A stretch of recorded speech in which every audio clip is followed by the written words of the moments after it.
As we are nearing the final game of this 2024-25 NFL season, I got a big question for y'all. So the NFL draft is coming in 2 months, 2.5 months rather. Falcons at the 15th overall pick. Who do y'all think we're going to draft? My guess is we're going to get like a defensive lineman or an edge defender. Like one of those Georgia boys. I don't think we have a chance at Abdul Carter. He's going to be taken before we even have a chance at him.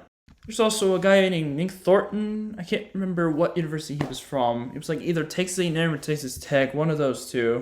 There's also this guy from Tennessee named James Pierce. He might be a good addition as well. There's also a defensive lineman named Princely from Ole Miss that we might have to take a look at as well.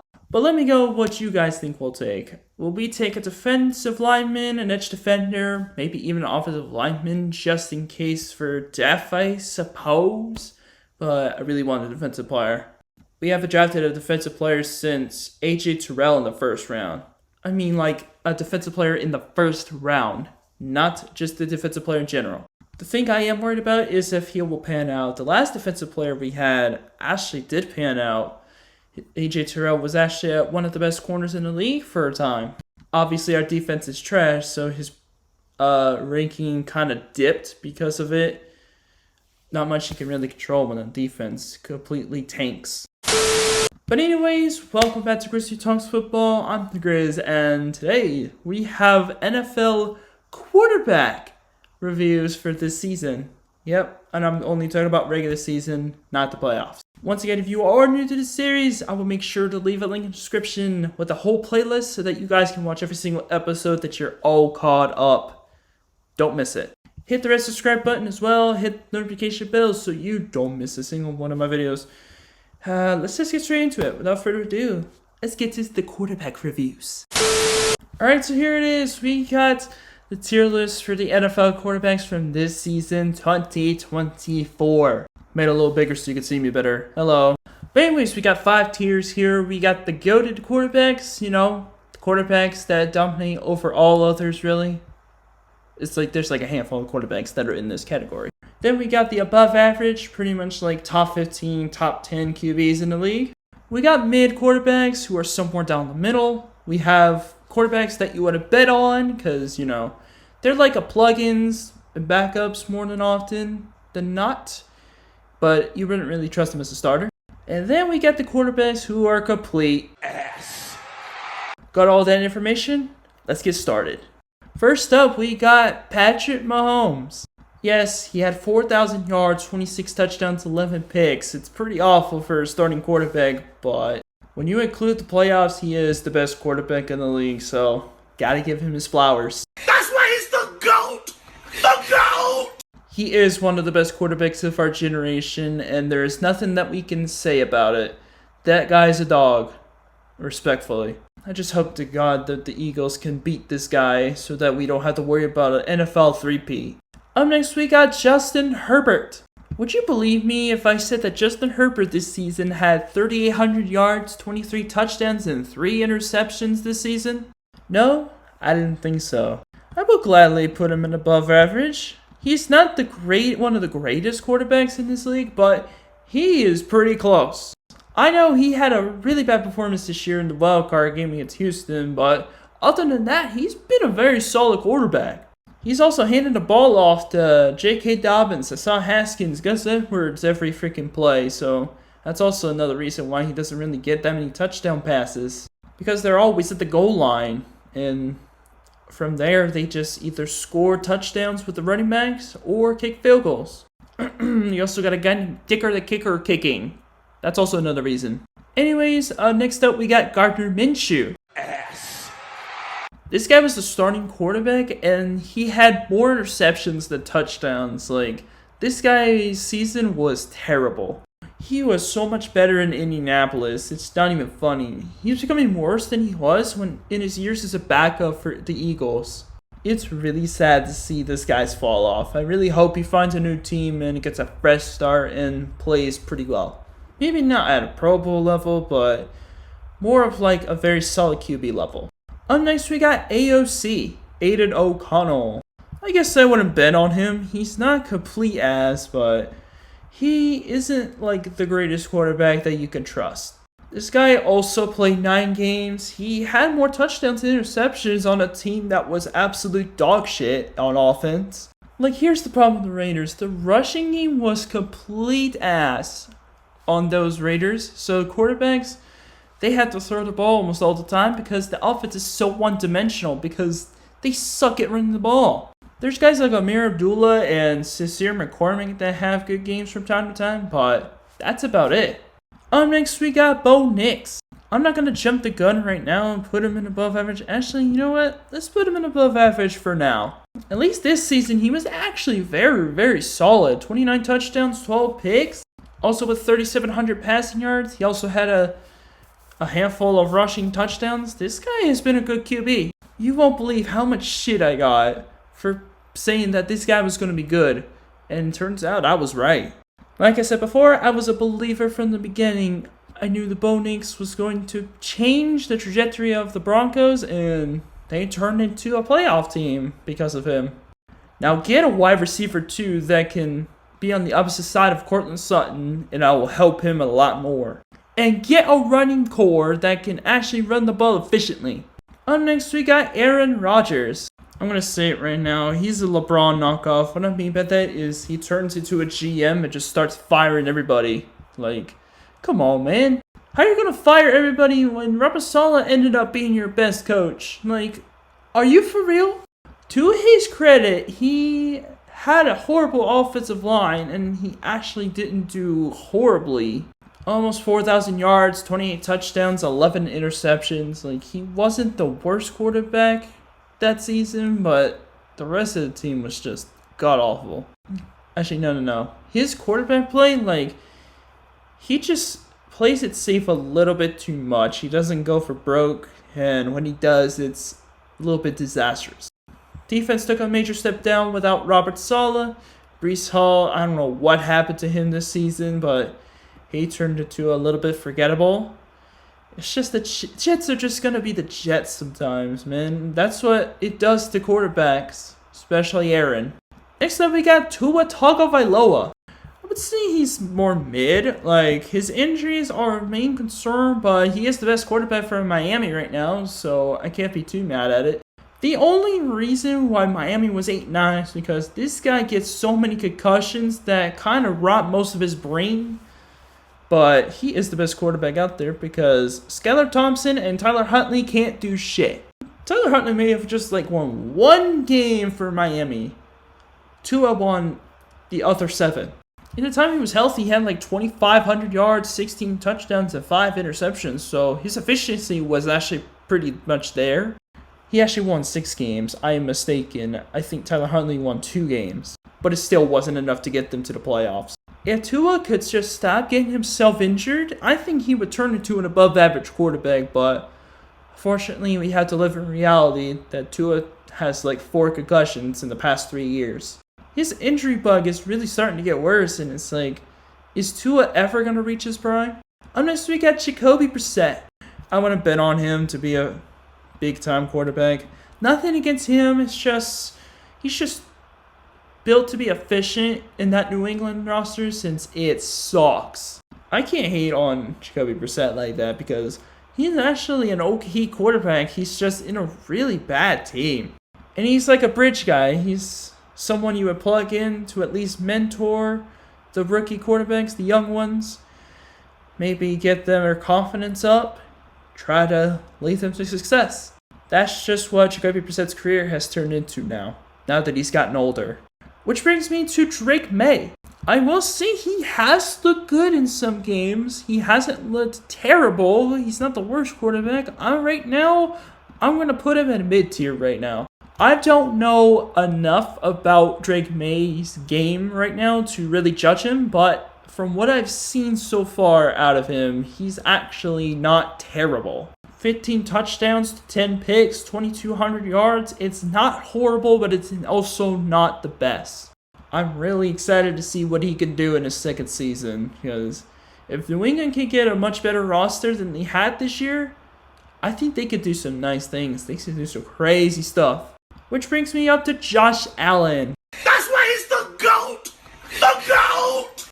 3,700 passing yards, 28 passing touchdowns, I believe 12 rushing touchdowns as well, and 6 interceptions. He was a very important piece in the Bills' offense, and we could see why. You take Josh Allen off the Bills team, and they're looking for a quarterback that can lead them even to the playoffs. Like, it's actually getting unbearable at this point.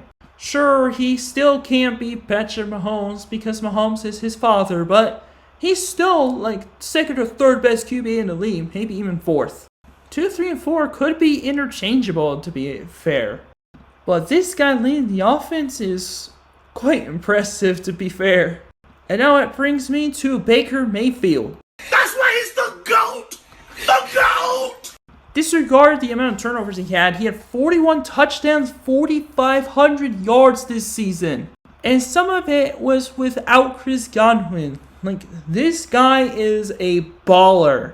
As a Falcons fan, this guy can kick our ass, but somehow we beat him twice. I don't know how, but I'm glad we did. But Baker is still one of the best quarterbacks in the league. He's definitely top 10. Ever since he went to Tampa Bay, his career has definitely resurged, and I'm really proud of him for doing that. Now it brings me to Kirk Cousins. I hate to say it, man, but he is a guy that I wouldn't bet on to be a starter anymore. The downfall of Kirk Cousins needs to be studied because he had 17 touchdowns and 7 picks before that 5-game stretch where he had 1 touchdown to 9 picks. He's not he had 3,500 passing yards, 18 touchdowns to 16 picks, but he's just someone that you wouldn't really trust to be a starting quarterback anymore, especially after his injury. He had some great times in Minnesota, but unfortunately that time has passed. He's starting to become Matty Ice, just unable to get out of the pocket when he needs to. I am hopeful for Michael Penix, though, that he will be a baller. Up next, we got Andy Dalton. I can't judge him for the amount of games he's played. He only played like 5 games, so I'm just going to put him in and wouldn't bet on him. Like, here's the deal. He started 5 games. He didn't play terribly. He also wasn't spectacular. It's just really hard to judge him based on the amount of time he had before Bryce Young took his job back. Speaking of which, Bryce Young. The way he started, I was going to put him in S tier, maybe would have bet on him, but he really did improve after his benching, so I'm actually going to put him in mid tier. He had 2,400 yards, 15 touchdowns to 9 picks. He actually looks like a solid quarterback. Let's just hope he can get a much better team around him so he can produce and have a breakout year. And I'm not afraid to say he kicked our ass in the final game of the season. And I have nothing but props to him because this guy can ball when he needs to. Up next, we got Derek Carr. Say what you want about him, I think he is still a mid quarterback, despite everything that has happened. He had 15 touchdowns to 5 interceptions. Like, he's not a bad option to start. 2,100 yards as well. It's just the injuries really held him back severely, and it's just been downhill for New Orleans. Oh yeah, and you know something? Derek was the only quarterback of the 3 Saints QBs this year that won any game. Yeah, Hayner and Rattler did not win a single one. Just insane that he's the only one of the 3 to even win one. It's so sad because if he doesn't get hurt, Saints might be a 7-win team or an 8-win team, and Dallas Allen might keep his job. But shit happens, and not everything is how you feel it should be. Which brings me to Daniel Jones. Do you realize how many people want me to put him in S tier? You know damn well he was the best quarterback for that Giants team. As much as I want to say he was not worth an extension though. There's also one other quarterback that deserves this tier. I'm going to put Daniel Jones in the owe some money tier. When he won that playoff game in 2022, people were sometimes high on him, some people weren't. He got that absolutely huge bag after that season, and then he went to shit. I mean, the guy had 8 touchdowns to 7 picks, 2,000 yards in the 10 games he played. Just the team around him, besides Malik Neighbors and Tyler Tracy, was just awful. Management did not give Daniel Jones a fair shot. They regretted not re-signing Saquon Barkley. It's just the value of running backs, man. They never get treated the same as QBs. It was definitely one of the biggest mistakes in New York Giants football history, And they're going to have to live with the fact that they paid Daniel Jones that much money just to release him this year. And now we got Jaden Daniels. I'm not going to pull the trigger just yet and say that he's goated right now. I'm going to put him in above average, but like pretty high tier. 3,500 yards, 25 touchdowns to 9 picks. He also had like 6 or 7 rushing touchdowns as well. The guy can ball. Single-handedly led the Commanders to the NFC Championship for the first time since 1991. And he might be the face of Washington for the next few years. Time will have to tell. But he is definitely a top 10 quarterback in the league, even though he was a rookie this year. Up next we got, oh boy, Dak Prescott. Oh boy. Yeah, R.I.P. Dak. Just imagine if he didn't get hurt, they would have been way better than 7-10. It really just sucks because he was by far the best quarterback on that roster, and the fact that he got hurt really ended the Cowboys season before he even got kicked off. You really gonna trust Cooper Rush or Trey Lance to lead your team to the postseason? Jerry Jones, he might be a freaking idiot. And the fact that he brought Brian Schottenheimer as the head coach and the second worst offensive line, the guy who coaches them, as their offensive coordinator, is just so laughable, man. I still can't stop laughing about it. Poor guy. This guy needs to get the hell out of Dallas ASAP. It's so dysfunctional down there. Alright, next up we got Jalen Hurts. He is definitely above average. He is not one of the GOATs right now, but he is definitely a solid quarterback. Most rushing touchdowns by a quarterback, I believe, of 14. Also added almost 3,000 passing yards, 18 touchdowns to 5 picks. He's a very solid quarterback. Except it's just, you can't expect to be a 4,000-yard passer when you got Barry Sanders, Walter Payton, and Emmitt Smith mixed into one whole running back. A 2,000-yard rushing running back, for goodness sake. Do not disrespect the passing game because Saquon completely took over that team, but still, he has been a very solid quarterback, man. And now we are moving on to Geno Smith. I would say he's mid. He had 4,000 yards, 21 touchdowns, and 15 picks. Like, he's not bad, but he's also not exactly what he was in 22 and 23. This guy is still a very solid QB to have as your starter. It's just he hasn't really broken through and become a perennial force in this entire league. It's just a shame that you only had one great running back fall to injury and you have another solid running back carrying the load. Made that offense so one-dimensional. Defense played okay. It's just like he played solid, but not great to lead them to a playoff spot. He did lead up to 10 wins though. Up next we got Kyler Murray. He's definitely a quarterback that you could put as a starter, but also you could have as a backup. Right now I'm going to put him in mid-tier. 21 touchdowns to 11 picks, almost 4,000 yards. He wasn't terrible by any means. It's just he is inconsistent as hell. Cardinals have a great future, it's just they need to get Trey McBride and Marvin Harrison much more involved than they are. Well, Trey McBride is doing well for himself, but Marvin Harrison, you need to get your catches up, buddy. Kyler needs to start throwing you the ball more. Up next we got Brock Purdy. I think he is still an above average quarterback. Like, hate me all you want to, but I think he's still above average. He didn't have the greatest season. Like, he had 3,800 yards, 20 touchdowns, and 12 picks. It's just his team got plagued by injuries, and it really set a course for how his season was going to go. Ayuk getting hurt didn't help out. Christian McCaffrey getting hurt and only playing like, 4 or 5 games didn't help either. At least Jordan Mason was a pretty solid running back for a time.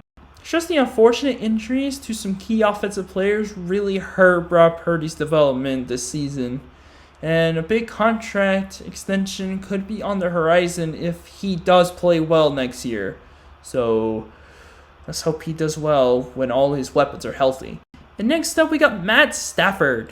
Call it what you want, but this guy is still an above average quarterback in the entire league, and nobody else can say anything about it. 3,700 yards, 20 touchdowns, 8 interceptions. He has 2 of the best receivers of our time. I know Cooper Kupp's production has been washed, but at least for Puka Nacua, he's still a solid receiver. Just his targets just got injured way too often for him to effectively get 4,500 yards or something like that and 30 touchdowns. Sure, he is going to decline more than likely as he gets older, but right now he is still an above average QB in this league. Now we got, oh boy, Deshaun Watson. Ass. He definitely owes some people money. He is right there between owe some money and ass. He's like a mix of the two. He won one game from the Browns. One. And in the time that he played for the Browns, he sucked ass. Only reason why I'm keeping him out of ass tier is because his contract was so dumb, I needed to put it owe some money as well. But he is definitely a mix between those bottom two tiers down there. Up next we got Lamar Jackson. That's why he's the GOAT! The GOAT!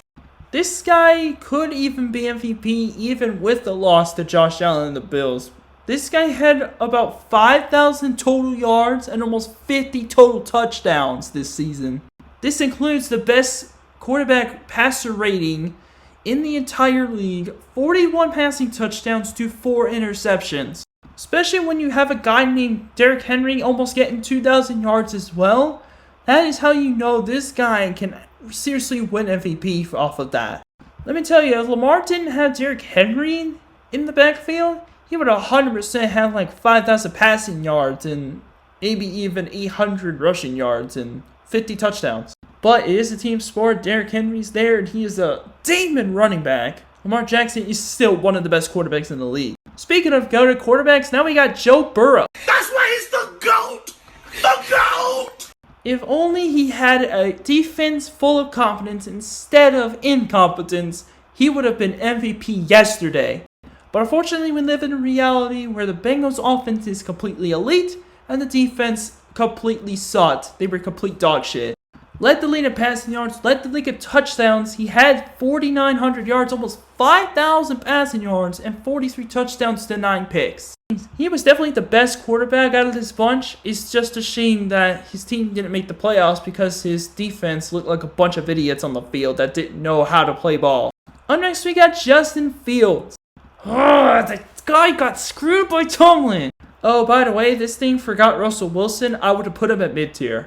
Which is exactly where I'm going to put Justin Fields. Like, he's not bad by any means. He was just in a bad situation in Chicago. He definitely played a lot better in Pittsburgh than he did in Bears. For the Bears, because, come on. It's two different systems. One team is worse than the other. Get a clue. I will say, Justin Fields is very efficient with the football. His running ability is spectacular. If some team will give him a fair shot to play as a starting quarterback that actually has a very good team around him, he might be able to be a Pro Bowler at some point in his career.